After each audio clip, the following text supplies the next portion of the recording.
So today we're going to be opening our phone lines to Nigerians to hear from you about the newly appointed service chiefs by our president. Many have come with various reactions to this move to change the service chiefs all in one fell swoop. What are your thoughts on this? A few of them that we already know, like Malam Nuhu Ribadu, he's the National Security Advisor. We've known him before. In the past, he was always in the news. We have Major General C.G. Musa, Chief of Defense Staff. We have Major General T.A. Lagbaja, he's the Chief of Army Staff. We have Rear Admiral E.A. Ogala, Chief of Naval Staff. We have the AVM H.B. Abubakar, Chief of Air Staff. DIG Kayode Egbetokun, he's the Acting Inspector General of Police. And Major General EPA, Chief of Defense Intelligence. So these are some key appointments that were recently made, and Nigerians are having various thoughts on it. Some have said this is what they've been expecting our previous president to do in the first few months of his emergence as president at the time. Remember, there was a period where we were asking him to change service chiefs and nothing happened. And then we have this in one fell swoop, all have been changed. What are your thoughts? And many also saying it's the first time we're having certain people holding this high level of office. What are your thoughts, your general thoughts on this? Do you think we can set an agenda or set some kind of a plan for these new service chiefs on what to do in your communities? If you're living in Plateau State, it's a good time to call us. Let us know the hotspots in your areas. If you're living in the southeast, what are the areas within your neighborhood that you feel that you need quick attention? If you're living in the north, in the southwest, in the south-south, across the country, you can call us in.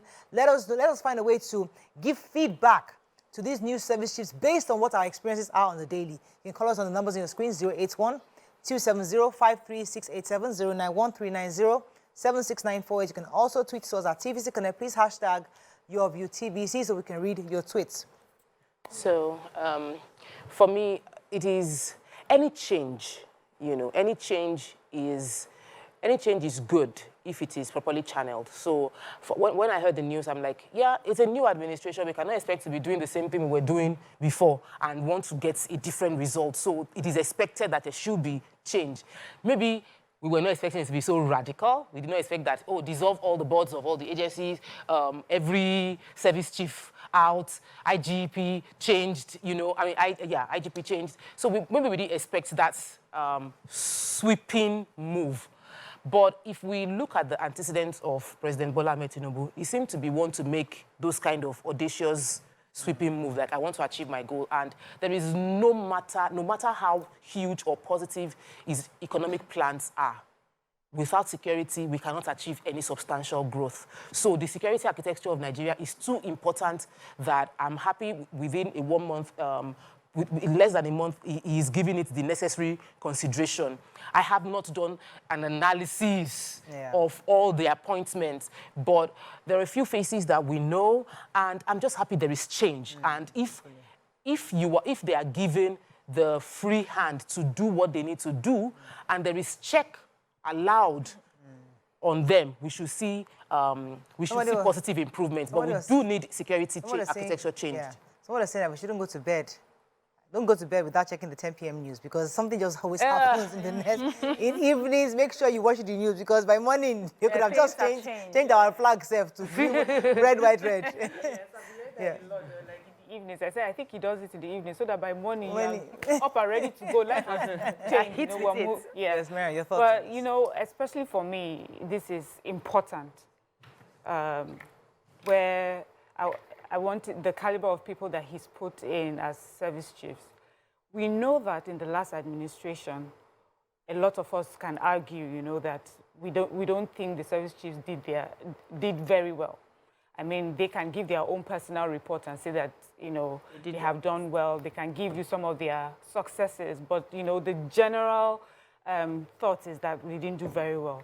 We still have people being killed in their thousands, in their hundreds, almost on a daily basis. People remember we're reading paper, and it's Plateau State today, it's Benue State tomorrow, it's Taraba State. It just seems unending. People are crying and wailing. And the thing is, they're crying, wailing, they're losing lives and property, and we do not know who did it. We have not arrested who has done it. We have not prosecuted anyone. So it makes no sense. We have heard in places like Zamfara, in other states up north, they are unable to go to the farms because bandits have overtaken their communities. They are crowning and turbaning bandits because those ones have become the law in those communities. So we have a huge problem on our hands. And I'm happy to see that, you know, it seems that this administration understands the importance of doing something immediately. You're right, I do not know everyone on the list. The only name that stands out to me is Nuhu Rubadu. And I would say that his name stands out to a lot of us because as EFCC boss, he was seen to be a man of integrity. So he was perceived to be a man that, you know, it did not matter whose ox was God, he would stand by the truth. And I hope that in this case, that is how he would, you know, perform his duties.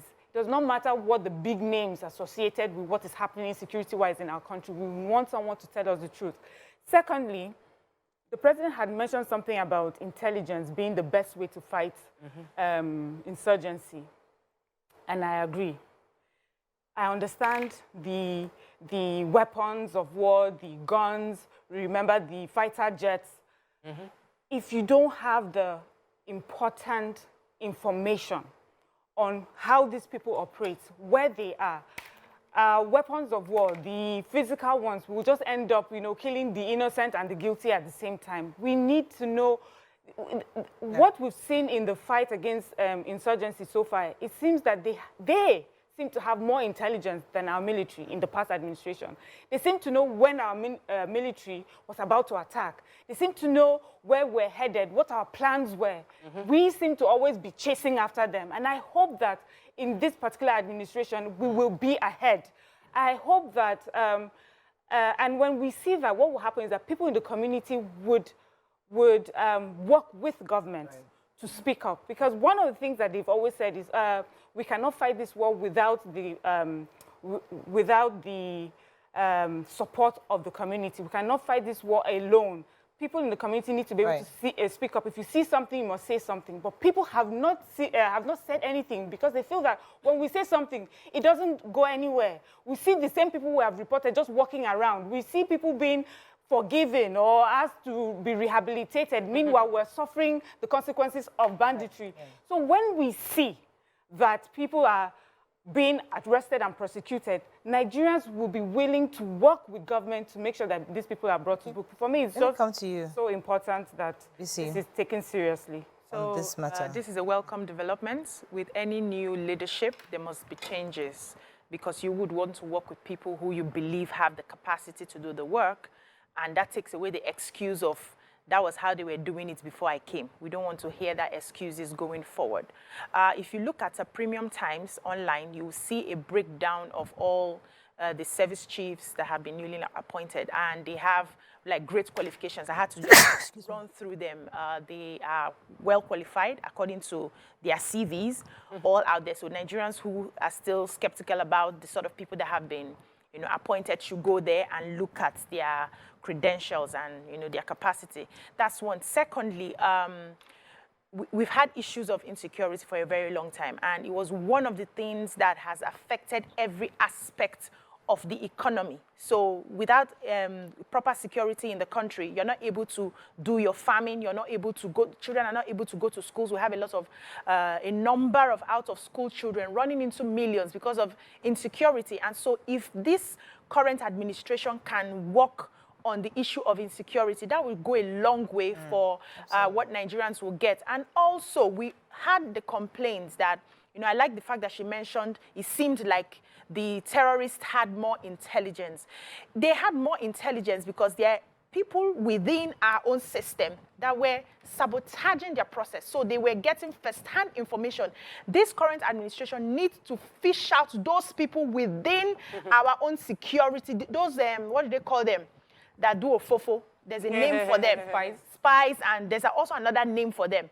They need to fish them out so that their intelligence is tight. They cannot be giving information to other people who are going to use it against us.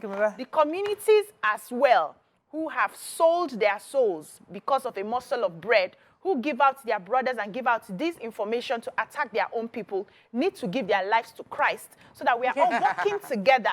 While the government is doing what they can do on one hand, the communities also need to support. I think you remember that General T.Y. Janman had mentioned to us that, just like you said, that the military was complicit in more of these things. So what Tokwe also said is the fact that with these service chiefs, the change might look drastic, but the truth is that, according to points, they said about 100 military officers may be retired.